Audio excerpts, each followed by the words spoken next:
দুটি আপত্তিকর মন্তব্য করেছেন ইলিয়াস সাহেব।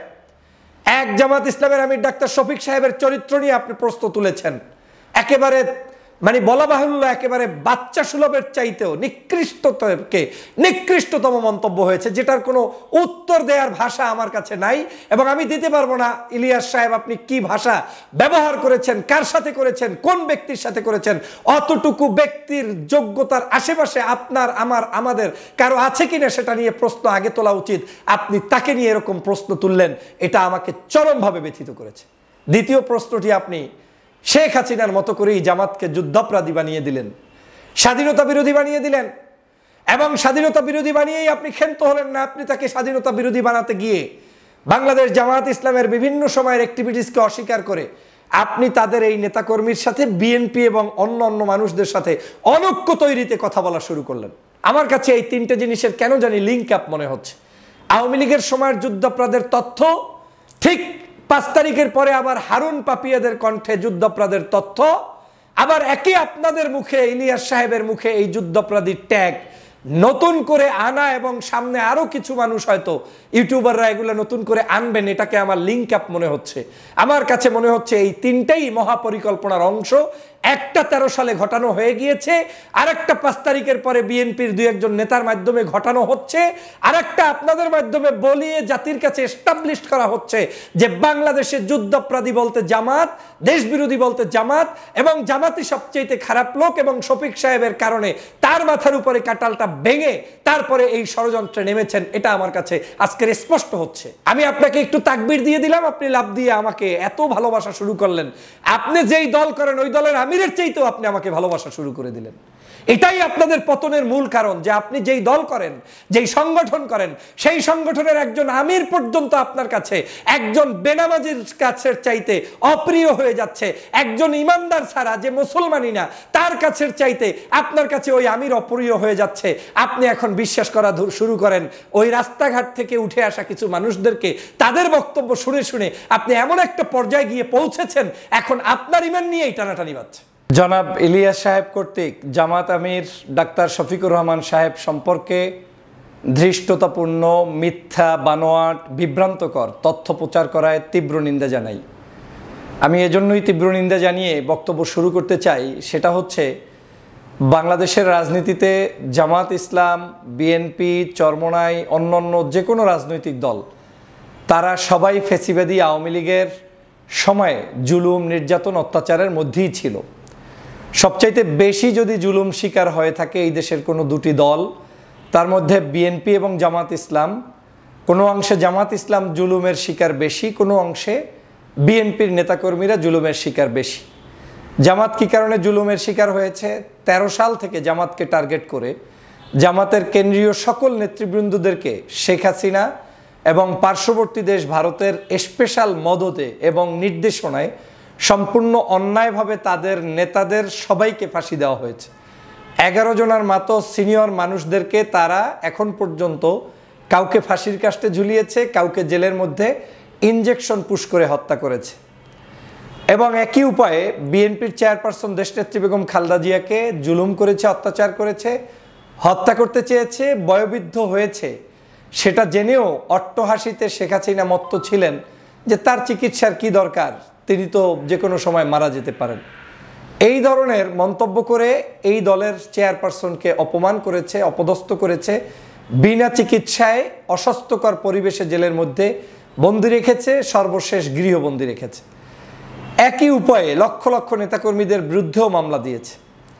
এই সকল মামলা, হামলা, কার্যক্রম চালানোর পরেও 16 বছর পর্যন্ত যারা মাঠে ময়দানে টিকে ছিলেন, তারা ছিলেন এই রাজনৈতিক দল এবং দলের নেতারা। আমরা তখন দেশের জন্য, দেশের মানুষের জন্য, দেশের রাজনৈতিক নেতাদের মুক্তির জন্য, আওয়ামী ফ্যাসিজমের হাত থেকে দেশকে রক্ষার জন্য বিদেশে বসে টকশোতে, অনলাইনে, অফলাইনে, ওই জায়গায় যতটুকু সম্ভব তার মধ্য থেকে প্রতিবাদ করে আপনাদের ভালোবাসাটা শুধু অর্জন করেছি। কারণ আপনি যেটা ঢাকায় বসে বলতে চান, আপনি যেটা আপনার মুখ থেকে বলতে চান, সেটা পরিবেশগত কারণে আপনি না পারার কারণে কেউ না কেউ বিদেশ থেকে, বাহির থেকে আপনার কথাটা যখন বলে দিচ্ছে, ওটাই আপনার কাছে মধুর মনে হচ্ছে এবং আপনি ওইটাকেই ভাইরাল করে আমাদেরকে সমাজের সবচেয়ে জনপ্রিয় ব্যক্তিতে রূপান্তরিত করে দিয়েছেন। এটা আমার ব্যক্তিগত কোনো যোগ্যতা না, বরং আপনার যোগ্যতায় আমি এখানে এসেছি, কারণ আপনি এই কথাগুলো পছন্দ করে ভালোবেসে আমাকে আপনার হৃদয়ে স্থান করে দিয়েছেন। বাংলাদেশে যারাই ইউটিউবিং করছে, ফেসবুকিং করছে, রাজনীতি করছে, বক্তব্য দিচ্ছে, কারো বক্তব্যকেই আপনি বড় ফেরাউন ভাবা কিংবা তার চেয়েও বড় কিছু ভাবার কোনো সুযোগ কিন্তু নেই। কারণ নেই এজন্য যে আপনাদেরকে যারা এখানে তৈরি করেছে কিংবা আপনার যারা ফলোয়ার, এই ফলোয়ারগুলো কোনো আসমান থেকে হঠাৎ করে নাজিল হয় নাই কিংবা কোনো ভিন দেশ থেকে হঠাৎ করে আসে নাই। এ সবাই কিন্তু এ বাংলাদেশের এবং জুলুম নির্যাতনের শিকার হওয়া ব্যক্তিরাই। হ্যাঁ, কিছু কিছু মানুষ এখন আওয়ামী লীগপন্থী যারা, তাদের ফ্যান ফলোয়ার্সরা, তাদের কেন্দ্রিক যারা নেতা কিংবা অনলাইন অ্যাক্টিভিস্ট, তাদের কথা শুনবে, তারা আবার তাদের দিকে ধাবিত হবে, যেহেতু তাদের আর অপশন নেই। সে কারণে আপনাদের জায়গাগুলোতে ফ্যাসিবাদের বিপক্ষে যখন আপনারা ছিলেন, আপনাদের সাথে মানুষজন সম্পৃক্ত হয়েছে। কিন্তু এর মানে এই নয় যে আমি বিশাল কিছু, আপনি বিশাল কিছু, মোটেও না।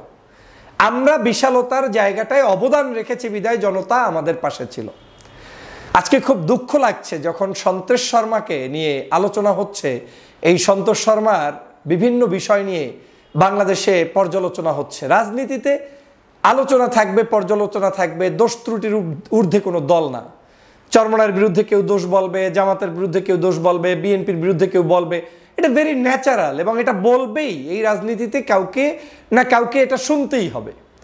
কিন্তু আপনি রাজনীতিতে কাউকে না কাউকে শোনাতে গিয়ে আপনি কখনোই জামাতের আমির ডাক্তার শফিক সাহেব এবং জামাত ইসলামকে আওয়ামী লীগের ভাষায় যদি গালিগালাজ দেন, আওয়ামী লীগ যে শব্দচয়ন করে তাদেরকে এত বছর পর্যন্ত ছোট রাখতে চেয়েছে, চাপে রাখতে চেয়েছে, সেই একই শব্দচয়ন আপনি করেন, তার মানে প্রমাণ হয় আপনি এতদিন পর্যন্ত যা করেছেন সেটা ভ্যাগ ধরে করেছেন।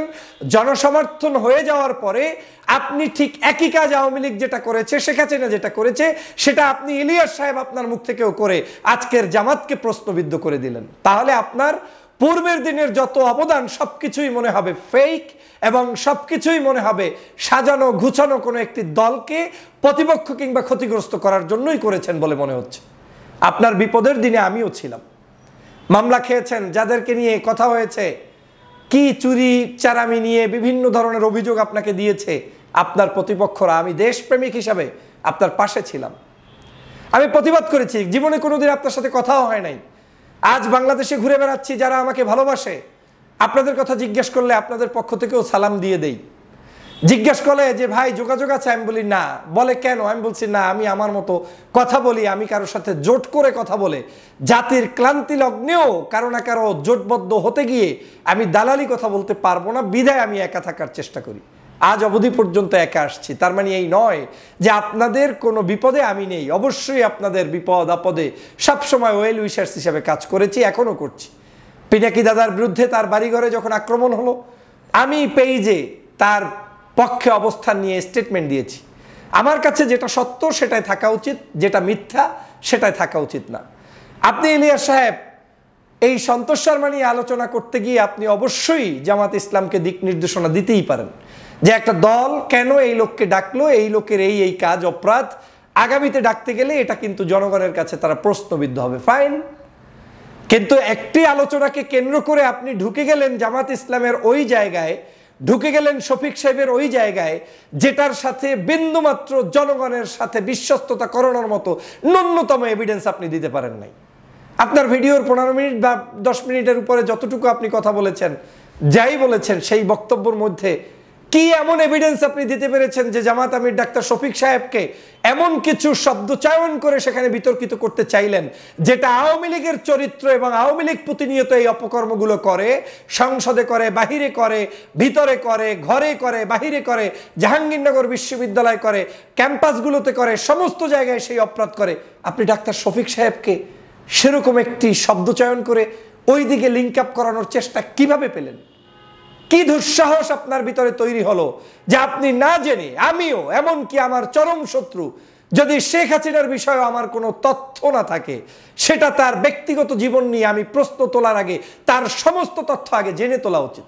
কিন্তু রাজনীতির ভাষায় আমি কিন্তু তার প্রতিবাদ করতেই পারি, বলতে পারি তাকে বাংলাদেশে আসতে দিব না, এই দেশে তার রাজনীতি খাটবে না, সেটা ভিন্ন জিনিস।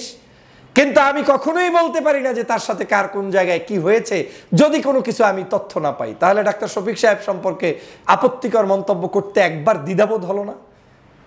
আমাদের এটাই সমস্যা, আমরা যখন কারো বিরুদ্ধে কথা বলি তখন সেই বিরুদ্ধে কথা বলাটা আকপিচ ভুলে যাই। এবং এই ভুলে যাই না, আমাদেরকে তো কেউ না কেউ বলায়, যেটা আমি বারবার বলি। এবং আপনাদের থেকেই অনেক বক্তব্যে শিখেছি এবং জেনেছি যে আপনারা এভাবেও বলেছেন যে যদি কোনো ভারতীয় এজেন্টরা এই দেশের কারো মাধ্যমে কোনো কাজ করাতে চায় তাহলে তাদের প্রথম টার্গেট হচ্ছে আপনাকে দিয়ে যার বিরুদ্ধে কাজ করাবেন তার পক্ষেই এমন কিছু ভূমিকা রাখাবে, এমন কিছু কথা বলাবে, এমন সাজে তৈরি করবে যাতে আমি বুঝতে পারি যে আপনি আমার আপন লোক। এবং আপনি আমার আপন লোক এই বিশ্বাস করে যখন আপনার উপরে আমি অতিরিক্ত ট্রাস্ট অর্জন করব, তখন আপনাকে দিয়েই আমাকে দংশন করানো হবে, আমাকে শেষ করানো হবে, আমাকে রাজনীতি থেকে উচ্চে ফেলা হবে। আজকের আপনি দুটি আপত্তিকর মন্তব্য করেছেন ইলিয়াস সাহেব। এক, জামাত ইসলামের আমির ডাক্তার শফিক সাহেবের চরিত্র নিয়ে আপনি প্রশ্ন তুলেছেন, একেবারে মানে বলা বাহুল্য একেবারে বাচ্চা সুলভের চাইতেও নিকৃষ্টতম মন্তব্য হয়েছে, যেটার কোনো উত্তর দেওয়ার ভাষা আমার কাছে নাই এবং আমি দিতে পারবো না। ইলিয়াস সাহেব, আপনি কি ভাষা ব্যবহার করেছেন, কার সাথে করেছেন, কোন ব্যক্তির সাথে করেছেন, অতটুকু ব্যক্তির যোগ্যতার আশেপাশে আপনার আমার আমাদের কারো আছে কিনা সেটা নিয়ে প্রশ্ন আগে তোলা উচিত। আপনি তাকে নিয়ে এরকম প্রশ্ন তুললেন, এটা আমাকে চরমভাবে ব্যথিত করেছে। দ্বিতীয় প্রশ্নটি, আপনি শেখ হাসিনার মতো করেই জামাতকে যুদ্ধাপরাধী বানিয়ে দিলেন, স্বাধীনতা বিরোধী বানিয়ে দিলেন এবং স্বাধীনতা বিরোধী বানিয়েই আপনি ক্ষান্ত হলেন না। আপনি তাকে স্বাধীনতা বিরোধী বানাতে গিয়ে বাংলাদেশ জামাত ইসলামের বিভিন্ন সময়ের অ্যাক্টিভিটিসকে অস্বীকার করে আপনি তাদের এই নেতাকর্মীর সাথে, বিএনপি এবং অন্য মানুষদের সাথে অনৈক্য তৈরিতে কথা বলা শুরু করলেন। আপনি বুঝিয়ে দিলেন যে বাংলাদেশের জন্য ক্ষতিকর জামাত আর সবাই উপকার। তার মানে আপনি এখন শেখ হাসিনার ধাঁচেই কথা বলছেন। শেখ হাসিনা এই একই ধাঁচে কথা বলে সেই 4 দলীয় জোটকে ভাঙার জন্য চক্রান্ত করেছিল, সেই বিএনপি এবং জামাতের অনৈক্য তৈরি করেছিল। যখন তারা ঐক্যবদ্ধ ছিলেন তখন ঐক্য না ভাঙতে পেরে তাদের নেতাকর্মীদেরকে হত্যা করা হয়েছে, জুলুম করা হয়েছে, নির্যাতন করা হয়েছে। যখন দেশনায়ক তারেক রহমানের সাথে এবং আপনার বিএনপির চেয়ারপারসন খালেদা জিয়ার সাথে জামাতের আমির দেখা করে আসলেন, আপনাদের ঘুম নষ্ট হয়ে যাওয়া শুরু হলো। এই দেখা করাটা মনে হয় ক্ষতির কারণ হয়ে যাচ্ছে। অথচ এই দেখা করাটা যে কত জরুরি, একটা ঐক্য দেশের জন্য কত ইম্পর্টেন্ট, তখন আপনি অনৈক্য তৈরিতে আপনি তার বিরুদ্ধে এমন কুৎসা রটালেন যেটা বিশ্বাসযোগ্য নয়। তারপরে আপনি জামাতের সাথে মিলিয়ে বললেন যারা নির্যাতিত হচ্ছে, নিপীড়নের শিকার হচ্ছে, আবরার ফাহাদ সহ যারা হত্যা হয়েছে, এসব কিছুর জন্য নাকি যদি জামাতই দায়ী হয়, এটা হচ্ছে আপনার মন্তব্য। তো জামাতের আসলে কি করা উচিত আপনি বলেন? জামাতের তাহলে উচিত আওয়ামী লীগ করা, জামাতের সাথে তাহলে উচিত শেখ হাসিনার সাথে ঐক্যবদ্ধ হওয়া, এটা বুঝাতে চাচ্ছেন? আপনি আবরার ফাহাদকে হত্যা ঠেকাতে পারবেন না, আপনি আমাকে ট্যাগিং দিবে একজন, এই যে সত্য ভিডিওটা এখন বললাম এই ট্যাগিংটা আমাকে দিতেই থাকবে যেহেতু সত্য কথা বলছি। এখন যদি কেউ আমাকে জামাত বলে, এইটার উপরে আমি যদি সহ্য করতে না পারি তাহলে আমার এই কথা বলার তো দরকার নাই, তাহলে তো আমার উচিত ছিল শেখ হাসিনার দালালি করা। কিন্তু এই সত্য কথা বলার পরে যারা জীবন দিয়ে গিয়েছেন, দেশের জন্য লড়াই করেছেন, কেউ কি আপনাকে ক্লেম করেছে যে ভাই জামাত আমার জীবনের জন্য অভিশাপ, জামাত আমাকে ক্ষতি করেছে? এই জায়গাটা চরম নিকৃষ্টতার পরিচয় দিলেন যে বাংলাদেশের মানুষরা, ইসলাম প্রিয় বিভিন্ন মানুষরা নাকি ইসলাম ধর্মই চর্চা করতে পারতেছে না জামাতের কারণে। এই অ্যাক্টিভিটিসগুলা বা তারা স্বাচ্ছন্দ্যে সুন্দর মতো এভাবে আপনি গুছিয়ে বিভিন্ন ভাষায় কথা বলেছেন, যদিও পূর্ণাঙ্গ কথাগুলো এখানে আমি উপস্থাপন নাই করলাম, কিন্তু আপনি সেখানে তো এভাবে বলার চেষ্টা করেছেন ইলিয়াস সাহেব। তাহলে কি প্রমাণ হয় বাংলাদেশের সবচেয়ে নির্যাতনের শিকার, নিপীড়নের শিকার একটি ভালো আদর্শবাদী সংগঠন যে 16 বছর অত্যাচারিত ছিল, তাকে আপনি শেখ হাসিনার চাইতে নিকৃষ্ট ভাষায় গালি দিয়ে উপস্থাপন করতে গিয়ে আপনি যে গোলে পৌঁছতে চান, একই গোলে শেখ হাসিনা উপরে গিয়েছে এবং শেখ হাসিনা আপনার আগেই জামাতের জন্য সেই কাজগুলো করে গিয়েছে। যেমন 13 সালে মানুষদেরকে মেরেছে, এখন আপনাদেরকে দিয়েই গেম খেলানো হবে। আমার তো ভয় হচ্ছে আপনাদের ওই বক্তব্যগুলো যদি সঠিক হয়। আমি মাঝে মাঝে পিনাকি দাদারও অনেক বক্তব্য শুনতাম, সেখানেও তার বক্তব্যগুলো শুনে মাঝে মাঝে কয়েকটি শব্দ আমি খুব পিক করতাম। যদিও আমি বলছি না যে এটার সাথে পিনাকি দাদা কিংবা আপনার কোনো শত্রুতা বা সম্পর্ক থাকতে পারে, সেটা আমি বলছি না, কিন্তু আমি এটা বলছি, আমি ভাবছি যে আপনাদের এই শব্দ চয়নগুলো সেই দিকেই তো নিয়ে যাচ্ছে, যেই দিকের কথাগুলো আপনারাই সতর্ক করতে গিয়ে বলতেন যে ভারত এমন কিছু লোক তৈরি করবে যাদেরকে তৈরি করতে গিয়ে প্রথমে আপনার মতো আমার মতো বানিয়ে দিবে যাতে করে আমি আপনার উপর আস্থা রাখি, পরে আপনাকে ওই ব্যক্তিকে দিয়ে আপনার বিরুদ্ধেই আবার কাজ করাবে। তাহলে কি আপনি যে এখন স্ট্যাটাস দিলেন বা ভিডিওটি দিলেন, এটা কি সেটারই প্রমাণ বহন করে না যে আপনাকে এতদিন তৈরি করা হয়েছে আর এখন জামাতের বিরুদ্ধে কিংবা শফিক সাহেবের বিরুদ্ধে লাগানো হয়েছে? মূলত শফিক সাহেব শত্রু হয়েছে 5ই আগস্টের পরে। আমি একটি ভিন্ন দল করি ভাই, আমার এই মন্তব্যগুলো অনেকের শরীরের মধ্যে জ্বলে, আগুন ধরিয়ে দেয়, ভালো লাগে না। কারণ কি জানেন, আমি তো 5 তারিখের পরে চাইলে চাঁদাবাজি, টেন্ডারবাজি, সন্ত্রাসী, বিভিন্ন ধরনের অ্যাক্টিভিটিস কিংবা আমার ক্ষমতা, আমি চাইলে একেবারে বিশাল কিছু সেজে বসে থাকার চেষ্টা করতে পারতাম। কিন্তু আমি আমার যেই জায়গায় কথা বলার কথা সেই জায়গা থেকে একচুল লড়ি নাই বিদায় হয়তো অনেকের কাছে কষ্ট লাগবে। আমি 5 তারিখের পর থেকে দেখলাম হঠাৎ করে এই জামাত ইসলামের আমির এবং ডাক্তার শফিক সাহেব কেন মানুষের কাছে জনপ্রিয় হচ্ছে, আবার কেন তিনি সবচেয়ে তাদের কাছে অজনপ্রিয়, মানে খারাপ লোকের রূপান্তরিত হচ্ছে। প্রথমেই আমি বলে নেই খারাপ কেন হচ্ছে। শফিক সাহেবের নাম সেনাপ্রধান কেন সেই আপনার রাষ্ট্রপতি ভবনে সবার আগে নিবে কিংবা সেনা সদর দপ্তরে সবার আগে নিবে? শফিক সাহেব কেন এখন জাতীয় রাজনীতিতে অবদান রাখবে? শফিক সাহেব কেন এখন আপনার ডক্টর মোহাম্মদ ইউনূসের সাথে সাক্ষাৎ করবে, দেশ বিনির্মাণে কথা বলবে? শফিক সাহেব কেন এত বড় ইফতার মাহফিল করবে? শফিক সাহেব কেন এত বড় কর্মী সম্মেলন করবে? শফিক সাহেব কেন এখন প্রাইম মিনিস্টার ভাবে গাড়ি ঘোড়ায় বিভিন্ন জায়গায় তাদের ক্যাম্পেইন করবে? শফিক সাহেবকে কেন বাংলাদেশের বিভিন্ন গুরুত্বপূর্ণ ব্যক্তিরা মর্যাদা দিবে? শফিক সাহেবকে কেন পুলিশ বাহিনী প্রোটেকশন দিবে? এই যে শফিক সাহেব আজকের বাংলাদেশে এই অবস্থানটা তৈরি করতে পেরেছে, এটাই অনেকের শরীরের মধ্যে জ্বালাপালা তৈরি করে দিয়েছে।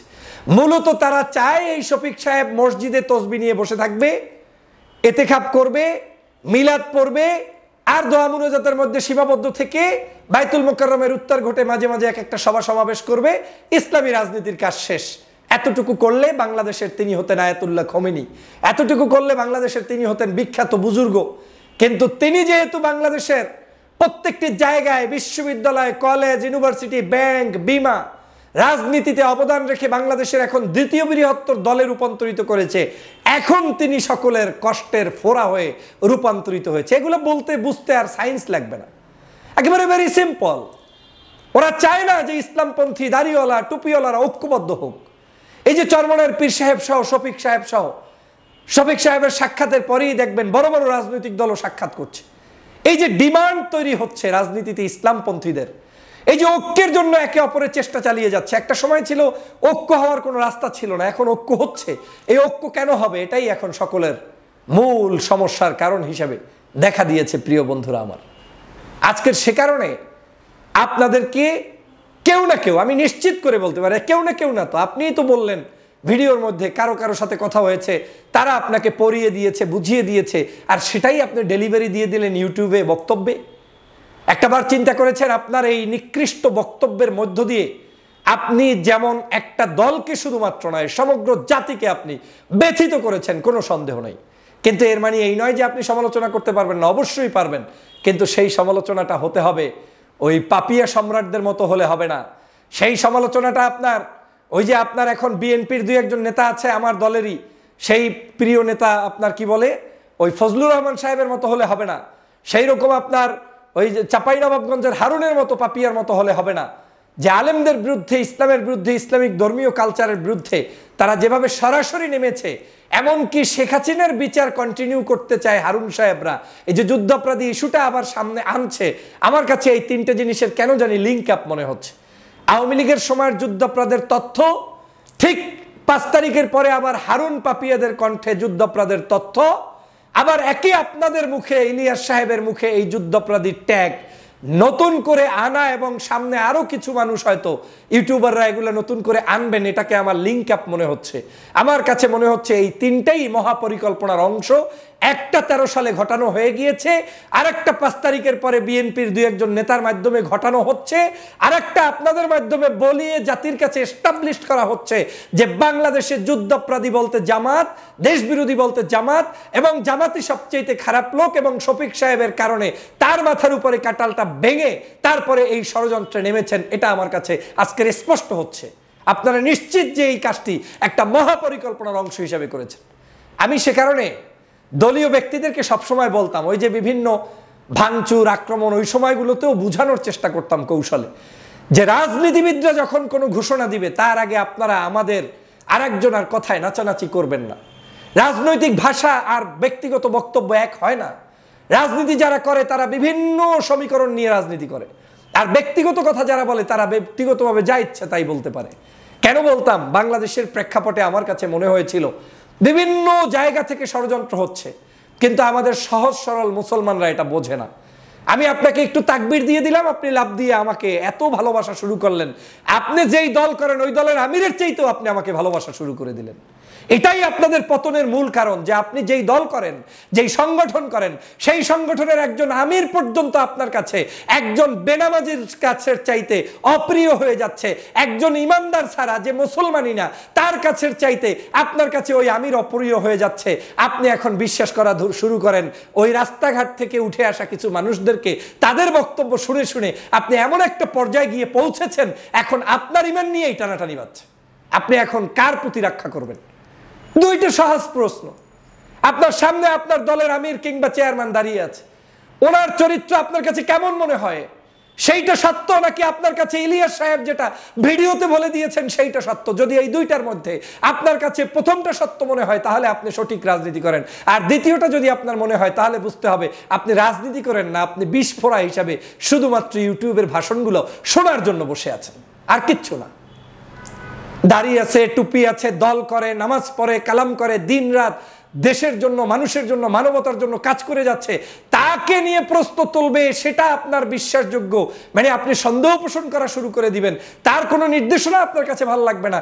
ভালো লাগবে গিয়ে বিদেশ বসে, এমনও হতে পারে, আমি জানি না, আল্লাহ মালুম, ব্যক্তি জীবনে এমনও হতে পারে তাদের ব্যক্তিগত জায়গা থেকে এর চুল পরিমাণ ইবাদত কার্যক্রমের সাথে তাদের সম্পর্ক নাই, কিংবা এমনও ব্যক্তি হতে পারে যে আদতেই আপনার এত বেশি মুসলমান প্রিয়, আপনার প্রিয় হয়ে গেল, আপনার আনন্দের ব্যক্তি হয়ে গেল, কিন্তু লোকটা আদতেই আপনার ষড়যন্ত্রের সাথে সম্পৃক্ত, আপনি সেটা বুঝতে পারলেন না। এটাই আপনাদের ক্ষতির কারণ। জানি না আমার এই কথাগুলো কার কাছে কতটুকু কিভাবে গ্রহণীয় হবে। সাবধান হতে হবে, সতর্ক হতে হবে। যদি সাবধান এবং সতর্কতা এবং আপনার নেতার প্রতি আনুগত্যের মাত্রা রেখে না পথ চলতে পারেন, আপনারা বাংলাদেশের জাতীয় রাজনীতিতে চরম খেসারতের শিকার হবেন। এবং আপনারা যাদেরকে তুলে এনেছেন, যাদেরকে আসমানে তুলেছেন, সেই আসমানওয়ালারাই আপনাদেরকে নামাবে। কারণ আসমানে যাকে তুলেছেন তাকে তো আপনি মানদণ্ডের জায়গা থেকে উঠান নাই, সে একজন এজেন্টকে আপনি তুলে দিয়েছেন।